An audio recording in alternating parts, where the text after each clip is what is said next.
بسم اللہ الرحمن الرحیم۔ اللہ کے نام سے شروع جو بڑا مہربان نہایت رحم کرنے والا ہے۔ مون وظائف چینل کی جانب سے تمام ناظرین کو السلام علیکم ورحمۃ اللہ وبرکاتہ۔ میں اپنا چینل مون وظائف کی جانب سے آپ کے لیے آج ایک اور پیارا سا وظیفہ لے کر حاضر ہوئی ہوں۔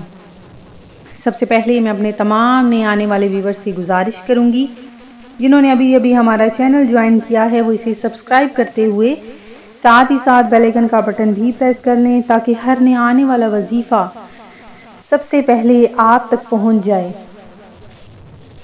ناظرین، اللہ تبارک و تعالی کا صدہا کروڑہا شکر ہے کہ اس نے ہمیں ایک بار پھر سے ماہ رجب المرجب دیکھنا نصیب فرما دیا۔ رجب المرجب اسلامی سال کا 7واں مہینہ ہے۔ اس کی وجہ تسمیہ یہ ہے کہ رجب ترجیب سے ماخوذ ہے اور ترجیب کے معنی تعظیم کے ہیں۔ اہل عرب اس مہینے کو اللہ کا مہینہ قرار دیتے تھے۔ ناظرین، اس مہینے کی بہت زیادہ برکتیں، فضیلتیں جو ہم ساتھ ساتھ آپ کو بتاتے جائیں گے۔ اللہ تبارک و تعالیٰ کو یہ مہینہ بہت زیادہ پسند ہے۔ رجب ایک عظیم الشان مہینہ ہے۔ اس میں اللہ تبارک و تعالیٰ نیکیوں کو دگنا کر دیتا ہے۔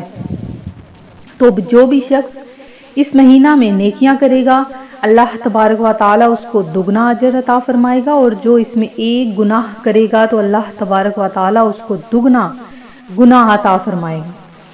تو زیادہ سے زیادہ استغفار کیجئے، اپنے آپ کو گناہوں سے بچائیے اور زیادہ سے زیادہ ذکر و اذکار میں مگن رہیے۔ درود پاک جو بہت ہی آسان سا ایک وظیفہ ہے، اس کا ورد چلتے پھرتے اٹھتے بیٹھتے آپ وضو بے وضو آپ اس کا کر سکتے ہیں۔ تو ناظرین، اس میں آپ کا زیادہ وقت بھی نہیں لگے گا۔ ایک تسبیح اپنے ہاتھ میں لے لیجئے، یا آج کل تو کاؤنٹر کی تسبیح بھی ہوتی ہے، وہ اپنے ہاتھ میں اپنی فنگر میں رکھ لیجئے اور چلتے پھرتے اٹھتے بیٹھتے درود پاک پڑھتے رہیے اور درود پاک کی فضیلتیں لوٹتے جائیے۔ ناظرین، ماہ رجب المرجب کے کیا ہی کہنے ہیں۔ اس کا ہر دن اپنے ساتھ بے شمار رحمتیں برکتیں لے کر آتا ہے۔ تو آپ نے اس کا ایک دن بھی ضائع کیے بغیر اس میں پیارے پیارے سے اچھے سے جو ہم آپ کو وظائف بتائیں گے وہ آپ نے کرنے ہیں، اور آپ نے ہمیں سپورٹ کرنا ہے۔ انشاءاللہ عز و جل ہم آپ کے لیے بے شمار وظائف لے کر آئیں گے۔ ناظرین، ماہ رجب کا جو پیارا سا وظیفہ آج کے دن میں آپ کے لیے لے کر آئی ہوں، یہ بہت ہی آسان سا وظیفہ ہے۔ اس عمل سے اللہ تبارک و تعالی آپ کی مانگی ہوئی ہر دعا کو قبول فرمائے گا، اور اس کے علاوہ آپ کی ہر مقصد میں آپ کو کامیابیاں عطا فرمائے گا۔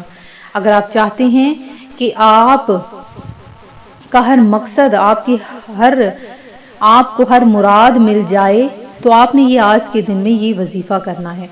ناظرین، آپ نے آج کے دن میں سورہ کوثر کا وظیفہ کرنا ہے۔ سورہ کوثر بہت ہی پیاری سی چھوٹی سی سورت ہے، بالکل 3 آیات پر جو یہ سورت اللہ تبارک و تعالی نے نازل کی، اس کا بہت زیادہ اجر و ثواب ہے۔ جو بھی آپ جس مقصد کے لیے بھی آپ اسے پڑھیں گے انشاءاللہ عز و جل اللہ تبارک و تعالی اس مقصد میں آپ کو ضرور کامیابیاں عطا فرمائے گا، اور اگر آپ اس کو تنگ دستی میں پڑھ رہے ہیں تو اللہ تبارک و تعالی آپ کی تنگ دستی کو بھی دور کر دے گا۔ تو ناظرین، آپ نے کیا کرنا ہے کہ رجب کے پورا مہینہ میں اس سورت کا آپ نے یہ وظیفہ کرنا ہے۔ انشاءاللہ عز و جل اللہ تبارک و تعالی نے چاہا تو آپ کی ہر مقصد میں آپ کو کامیابیاں عطا ہوں گی، آپ کی ہر دعا قبول ہو جائے گی، اور اللہ تبارک و تعالی آپ کو معاشی تنگی سے بھی نجات عطا فرما دے گا۔ تو ناظرین، آپ نے کیا کرنا ہے کہ اول آخر 3 مرتبہ درود ابراہیمی پڑھ کر اس کے بعد 41 مرتبہ سورہ کوثر، آپ کسی بھی وقت میں یہ عمل کر سکتے ہیں، کسی بھی نماز کے بعد یہ عمل کر سکتے ہیں۔ آپ نے سورہ کوثر کو صرف 41 مرتبہ پڑھنا ہے، اور پھر لاسٹ پر آپ نے دوبارہ سے 3 مرتبہ درود ابراہیمی پڑھ لینا ہے۔ اس کے بعد آپ نے اپنے مقصد کے لیے دعا مانگنی ہے، اللہ تبارک و تعالیٰ سے گڑ گڑا کر دعا مانگے جب بھی دعا مانگیں آنسو ضرور ہونے چاہیے، اگر آپ کے آنسو نہیں بہتے تو کم از کم رونے والی شکل ضرور بنا لیا کریں۔ تو ناظرین، میں امید کرتی ہوں کہ ہماری یہ آج کی ویڈیو آپ کو پسند آئی ہوگی۔ اسی طرح سے مزید وظائف حاصل کرنے کے لیے ہمارا چینل مون وظائف کو دیکھتے رہیے۔ اپنا خیال رکھیے گا، دعاؤں میں یاد رکھیے گا۔ اللہ حافظ۔